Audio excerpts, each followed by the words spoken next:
All right, for folks who are coming up with definitions, so not examples, but what are some definitions that you would use to define happiness?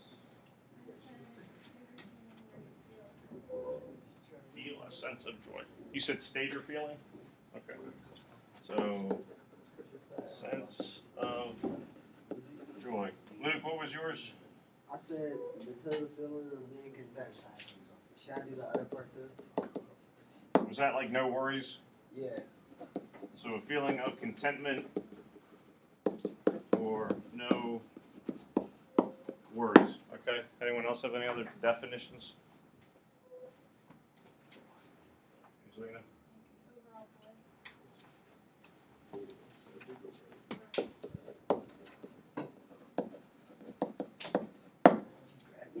Now, what would be examples of things that might give you any of those feelings, or just you were going, this would make me happy? Money. What would be lists of things? Keep hand up. Some cheesecake. What? No, but like not some like Giant Eagle kind, some like good cheese. Is this homemade or is this still bought? Well, I had some from the Oakmont Bakery last night. That was bomb. It had like chocolate on the top and then like chocolate sauce on the inside. And then had cheesecake. You didn't have a cheesecake. You had what's called the oak monitor. The what? You had the oak monitor. No, it is. Was it chocolate frosting on the top? No, it was like chocolate cake on top, then chocolate sauce, Mhm. and then cheesecake on the bottom. And then like frosting on the top. Yeah. That's an oak monitor. Yeah, Has little cherries on top with whipped cream, and then they put Hershey. I've never had one, obviously. you definitely have that. They good? No, Tommy. Cheesecake and chocolate fudge surrounded in chocolate frosting is not good. Sounds too chocolate. So when you get one, you just give it to me. Alright. I will save you from pain and suffering. They're small. They were small, but it was good. It's because you got the tort. You get the cake itself. You get the full size cake. Yeah. It's only like $40. It's a small price to pay for satisfaction. Ben, did you have one? Okay.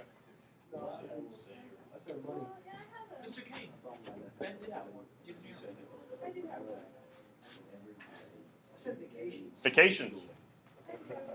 Shh, guys, Luke. All right, let me put down vacations. Luke, coming back to you, is there a certain number that there has to be for money? Like 100 at least. $100 is a lot. That's how much I get paid. That makes me happy. what about if you find money that you didn't realize was there, like, and you I put found on? $1 in my pocket and I didn't really care this morning. But if I find 10, I'll probably be happy. Okay, so an unexpected $10 would be good. An unexpected $1, no big deal. Just again, present that to me. That'll be okay. Any special places for vacation, or any type like beach versus cabin in the woods or Disney? Beach. See, if you, Disney isn't happiness. Disney is Disney is the threshold of hell. Well, I look at Anyone over the age of 12 at Disney is not happy. You're not happy when you're there. You are coerced into thinking you're happy. No, I'm excited because No, you're miserable. And I'm miserable. I've never been Wait till there. March. You're not missing. But I'm trying Anything. to see your point with the game this year. All right, shh. Have you never been there? Tommy. So for the money about the $100. Yep. One time I was walking through the food court at the mall. There was a $100 bill sitting there. It's like right there. And you left it. And you returned it to someone to claim later. No. What was I gonna do? Give it to security? Did you leave it there? No, I picked it up. So you stole someone's $100. No, they left it for me. Okay. And that made you happy. I mean, I guess. Yeah. I wrote down animals because they make me happy. But if I would have known who it was, I would have gave it to What him. if the animals If I would have seen someone drop it, I would have gave it to him. If it's cute. Zach, I think that's a little bit of extreme. You talking about like, gentlemen, pets, or like if this morning 3 deer ran across the street as I was driving, did not hit them or anything, would you go, oh, cute, 3 little deer, or is it more of fuzzy little, okay, adorable animals, So tasty. fuzzy what? Fuzzy blanket.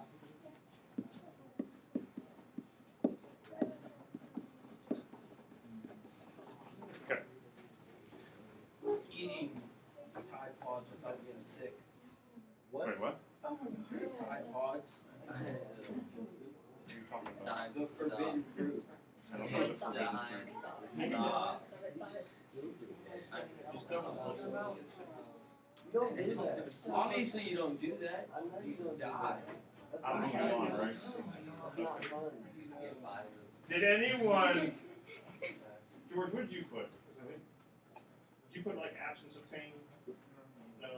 Anyone for a definition do like absence of conflict, absence of pain? Oh, yeah, absence of stress. Absence of stress. Yeah, Okay. I say conflict. So for what is happiness, and again, we're not saying that there's going to be a one correct way, but it does tend to kind of fall into maybe almost kind of two kind of categories, and really having the no worries feeling of contentment would go along this way as well. Some folks would go that happiness is when you don't have any kind of problem. So it could be absence of pain, absence of stress, absence of conflict, where others are going to go, well, it's not when something's not there, but it's when there is some kind of feeling there with joy or bliss. Again, we're not going one is happiness, one is not, but you probably break it down into one of two categories. It's because there is something there or because there is not something there. So certainly you could go, hey, fuzzy blanket, animals, vacation, cheesecake, money. That's probably going to be something that is bringing joy or bliss to you. Whereas some folks will go, happiness is, and you could argue this for like vacation. You don't have work, you don't have homework, you don't have chores, responsibilities. So part of that happiness is the fact that you are someplace that you like, the beach, Disney World, Disneyland, cabin, lake, whatever. Or part of it also could be, well, I don't have to worry about any of this stuff, therefore I am happy. For the awe moment, they asked some kids, when we're not going to read through every single one, what are things that make you happy? And so for little kids, 6 years old, could be playing with friends, nice sunny days, dad coming home from work, and being able to cuddle him, or cuddle with him, I guess. That would be fuzzy blanket, appropriate happening. Happiness is when you feel like you make a new friend, get a new pet, there's your little animal, or see family you haven't seen in a while. For a lot of people, although I do like David, roller coaster because you feel like you're driving the Batmobile. That would be happiness. So For- these real people? Yeah. So they asked a 3-year-old. Mm-hmm. What makes them happy? For a lot of folks, it ends up being things dealing with food. So this would kind of go along with the cheesecake. Going home for dinner makes me happy. So does getting snacks before bedtime. Happiness means joy, which was like that first definition we had. When someone gets you something that you want to eat, so that would be something.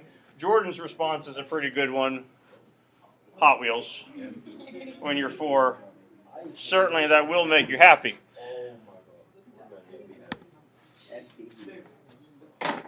In Fahrenheit's world now, what would people argue there that would make them happy? And you can think about specific characters, or we're going in general. So we have technology, and this can certainly still make us happy. TV. You also do have the burning of books that got mentioned. And you take a look at these two things, and we're going to kind of tie this in here to number 2 as well, see if burning books actually shows up eventually. Technology. That could be joy, that could be bliss, that can also kind of be a way to maybe relieve some stress, so you don't have to worry about things as much. So far as the burning books, certainly that's not something that in 2018 we're going to be able to associate with where, hey, burning a book, putting something on fire is going to bring joy to a person. But by burning the books, you get the argument that conflict is reduced. People don't have to worry about things, whether it be news, whether it be history, whether it be homework. If you can't read, you can't have homework, whether it be even something as simple as reading a book or even like reading passages or whatnot, because none of that stuff would be there. So the whole idea about, well, there would be absence of pain, there would be absence of stress, there would be absence of conflict, that's where this whole idea would be coming from. One of the questions that we'll certainly kind of look at as things go on, is that an appropriate way to go about bringing quote-unquote happiness and joy by simply eliminating all conflict? If you don't have conflict, does that necessarily mean that people are going to be happy? You might, and you could argue there's a difference between being happy and thinking that you're happy. With the absence of all this stuff, That's you know, you were talking about the girl died. What's her name? The neighbor. Clarice. Yeah, she died. You know how they just didn't really care. So let's just do the absence of other stuff too. All the absence of, you know, like the absence of pain and stuff. You mean big like? So it's gonna cause him to like, and then how he like doesn't remember how they met. That's just gonna cause him to like lose love and stuff. But not worrying about it. And then we gotta do that. If you're not, so if you're not, and again, not saying that this would be the way that we would look at things. If you're not worried about someone's death, you're not going to become upset about it. And then if you're not upset, you're still going to be able to be quote unquote happy because you don't have any pain or suffering that would be taking place. And that's where, you know, that whole absence of pain. And trust me, I would go, yes, when am I happy? Probably when I don't have to worry about stress, when I don't have to worry about assignments, whether it's, you know, grading through essays or dealing with any of that kind of works related stuff. And the same thing would go for you. But there's a difference, I would say, between being happy and displaying apathy where you're indifferent and you don't care. Millie certainly comes across as being apathetic where she just does not care about things. Without looking at the book, anyone remember the first line? Ben, you don't remember? Page 1, open up. What's her very first line? It was the It was pleasure a to pleasure burn. to burn. I said it first. It was a pleasure. I finished. I did. It's not on page 9. This is from page 1. And certainly we might argue it has nothing to do with Montauk's smile yet at this point. It was a pleasure to burn. And so this would be Guy's take on his job. It seems to be something that is going to bring him happiness. If something brings you pleasure, joy, bliss, contentment, you get some kind of satisfaction out of it. Maybe not argue completely happy, but at least there's satisfaction that would go along with it. When he first meets Clarice, one of the questions that she asks of him is, and even if you don't remember word for word, you can probably still guess, are you Happy. happy? And his response, Happy. of course, yeah, why not? Why wouldn't I be happy? Take a look at page 9. Page 9, the last paragraph on the page.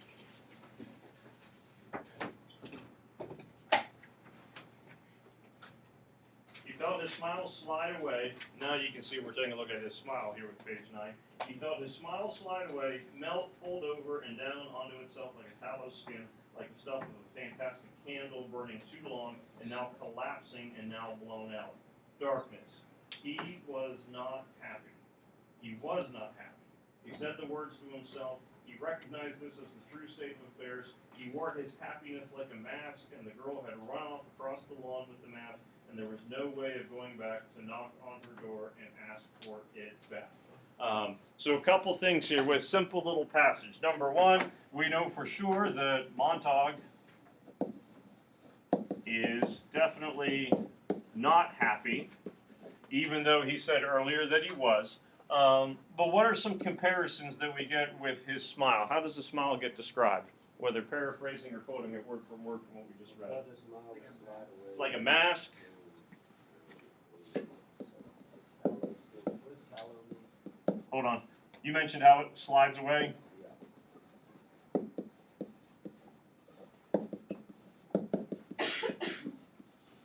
You know, his name means Monday in German, right?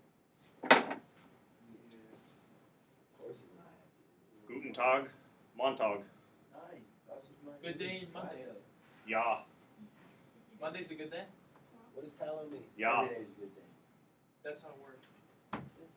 Yes. Yes. Sure. No. Guten Nacht, Guten Tag, Montag. I don't remember Tuesday. Dienstag. Okay. I took German in like 7th grade. We took a field trip to San Juan, Puerto Monday's Rico. Saturday. Figure that one out. Can't 8th wait till grade. Sunday. 8th grade. 8th That's grade. what the border is today. Sonntag. Can you think of And then a worse field trip than to take a whole bunch of 8th graders to Puerto Rico? No. I wouldn't want to take you to Puerto Rico. I take That was to Puerto first year. Rico. You took them. When I was middle school, that was Malines. It was the Spanish field trip, but since we were also in foreign language, we were able to go to. Did it like over Easter break.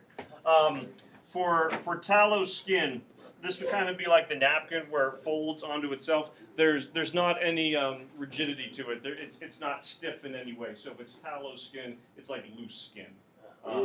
So it would just kind of like fold down, slide away. If it's like a mask, so meaning that it is fake, and it slides away, why then? And I'm not worried about like evidence from the book because you're still within the first 9 pages. Why then would he smile? If you don't really feel that way, why, quote unquote, act that way then? Because he doesn't have a reason not to smile. Like he's not angry about anything. He doesn't want to. So he's not upset. Yeah, he's not Okay. So he is upset. He doesn't want to seem like a little baby guy. What? What do you mean, little baby guy? Like emotional? What? Like emotional? Like doesn't? Yeah, Okay. So he is upset? maybe. Well, we don't quite yet know at this point. One thing, if he's wearing it like a mask, if ultimately he decides that he is, I mean, he does say he is not happy. I mean, he says that multiple times. But if it slides away, you also kind of get the sense that if he does smile all the time, part of it could be that maybe he's not as upset as he thinks he is, or he doesn't realize what's upset. I would also say that it's probably a little bit more out of a habit, and it tends to be like muscle memory, where his face automatically goes into that reaction. You're supposed to act a certain way. You're not supposed to mention any kind of conflict. You're not supposed to worry about things, so you suspect that you are happy. What's the difference is you have Clarice asks a question. If you live in a society where you're worried about TV and you're burning books and things like that, what do you not do? You don't ask questions. You don't ask how. You don't ask why. You just go along with things. Montauk gets asked a question, are you happy? It's not something he's ever had to think about before, and then as he does start to kind of consider it, realizes, you know what, maybe I'm truly not that way. It's more of a front. What would be a vocab word from list number 8? It's a front, it's fake, it would be a facade. You had the right word, just didn't have the pronunciation. Nobody ever told me I was And you even can put the little squiggly thing underneath the C for that facade. That's French. I thought the Look at it. little I like it. cement it was silent. Wait, it's okay. Gives more of a Where's like the an S sound to it. What does that mean? Facade. Remember, it was vocab list 8. It could either be like a front of a building, so you could go like the store's facade, or it can be like a front, a fake appearance that you're putting. So his facade would really kind of end up being his smile. But the important thing to recognize here, it starts off at the very beginning. It was a pleasure to burn on page 1, and within 8 pages, already he's going, nope, not happy. It's not really pleasure. So there's not really something within that job that he thinks he likes, but then he realizes that maybe it's not quite as significant or as meaningful of a job to him as he thought. It's- Were you going to say something? Okay. Millie's emergency, we already talked about yesterday. We did some things with it. How often do these type of emergencies tend to happen according to the workers? very often. They give us a number, or they give us 2 actually. 10 and 9. Yeah. 9 to 10. 10 and 9. And remember, this is dealing with the sleeping pills.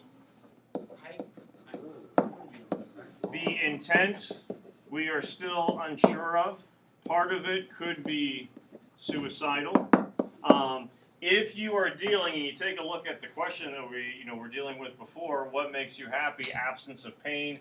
Montauk is not happy. This whole issue could be an unhappy culture. Would certainly make that a possibility as to the reason that Millie does what she chooses to. What's that I word? Intent. We don't know the intent. Question. The reason behind it. But essentially, rather than and it is like an emergency that's taking place, but the way that it does get presented, and this would go with that overall apathetic feel, is it seems to be more of like a service call, where you would call plumber, heater to fix something quickly, as opposed to a 911 EMS type of emergency. And so that would kind of throw in with that overall feeling of apathy that maybe you're not worried about something. I did want to take a look. Stay on page 9. We're actually going to go a paragraph above where we were. A couple paragraphs. On page 9, comes home. Where does he walk into? Goes into his house, goes into the bedroom. So there's that little paragraph halfway up the page. He opened the bedroom door. It was like coming into the cold marbled room of a mausoleum after the moon was set. What's a mausoleum? The dead place. It's a big tomb. Big tomb. So rather than just having a grave or being cremated, this would be like a structure that gets built where you would house dead bones, So like not dead that's bones, what but bones. bones. In a mausoleum, some will have still like kind of a coffin. Some would be cremated. It could go either way. I was gonna say, do they just throw bodies on? They're still buried. Like it's not a structure where you just. So it's one that tend to be wealthy if you're gonna have a mausoleum because you would be building it for you. Complete darkness, not a hint of the silver world outside. The windows tightly shut. The chamber, a tomb world where no sound from the great city could penetrate. The room was not empty. He listened. The little mosquito, delicate dancing hum in the air, the electrical murmur of a hidden wasp snug in its special pink warm nest. The music was almost loud enough so he could follow the tune. And then this is when he feels the smile starting to melt away. With Millie's emergency and then also his overall smile, you would think if you're coming back home, if you were going into a place where your significant other, your spouse is, it would be a place of happiness. For him, how does he describe the room? Like it's a tomb, like there's a dead person there. And keep in mind, this is also the same time that Millie's having that emergency. Not physically, but pretty close to it.